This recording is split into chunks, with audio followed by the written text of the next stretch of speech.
Hi everyone, this is my presentation on my craft, crocheting a stuffed animal.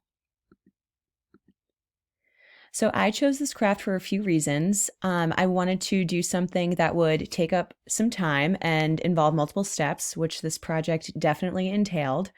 I also have been wanting to crochet for a while now. My sister is a big crochet fanatic, and she's told me all about how it's been key in reducing her stress and anxiety after long days of work. So I was intrigued by that.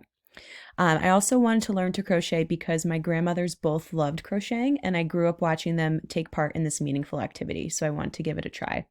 I also was excited to do this craft because I was making a cute stuffed animal for my niece for her birthday.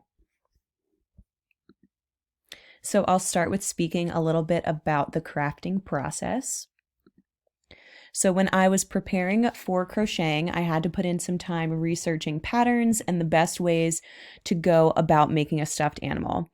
I stumbled upon a great online resource that I pictured here in the computer that offered free amigurumi patterns, which is what they people on the internet call stuffed animal crochet patterns.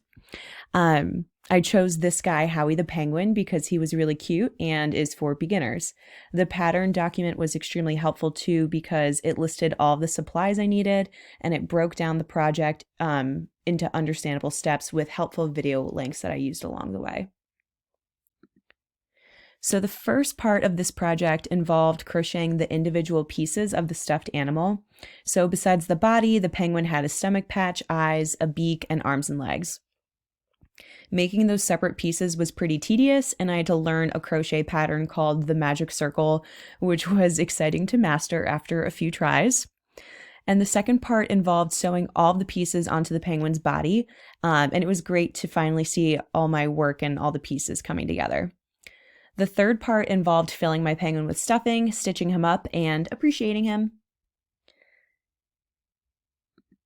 So, what I expected my penguin to look like didn't come out in reality.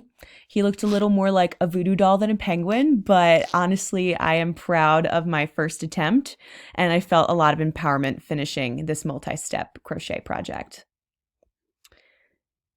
When I analyzed the crocheted stuffed animal craft, I found many client factors to be involved in the process.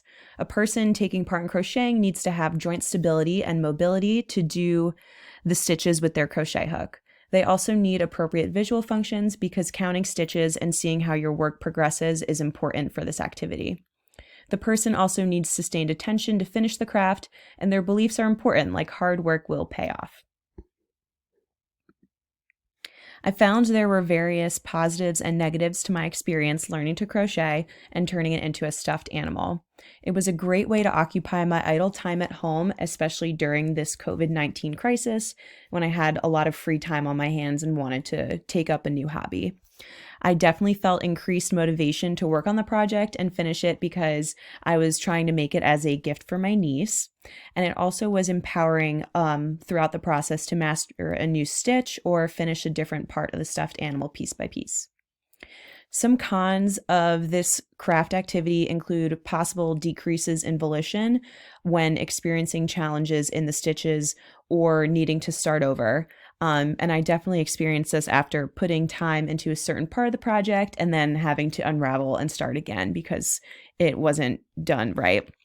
I definitely ran into that a few times. I felt like it could certainly be difficult for a patient also to pick up this activity if they have never crocheted before or if they just don't have an interest in the craft. Thank you so much for listening and watching.